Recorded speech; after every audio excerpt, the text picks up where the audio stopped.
What changed once I stopped rushing myself? Something shifted for me after January, not in a dramatic way and not in a way that would look impressive from the outside, but very clearly, once I stopped rushing myself, I started noticing how often I'd been overriding my own signals. Not because I didn't know better, but because moving quickly felt easier than sitting with what was unclear. I want to talk about that shift today.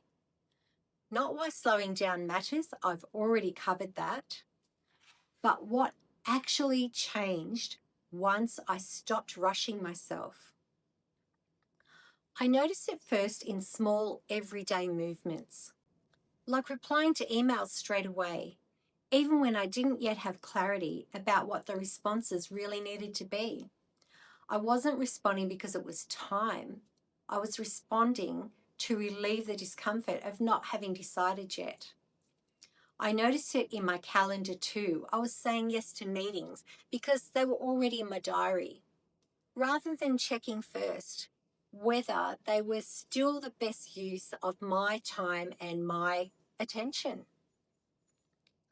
I started noticing how often urgency was doing the talking for me, and how often that urgency wasn't coming from external forces or pressure, it was coming from internal uncertainty. Rushing, I realised, had become a way of avoiding the pause that clarity actually requires. This is something I see a lot with really capable people. We move quickly, not because speed is required, but because slowing down means that we have to confront what isn't very clear to us yet. But clarity doesn't just arrive when we force that momentum. It arrives when we slow down enough to actually see what's going on. And once clarity is there, something interesting happens. Decisions don't take longer, they take less energy. I'm moving differently now, not faster, cleaner. And what I know for sure is that when clarity leads, momentum takes care of itself.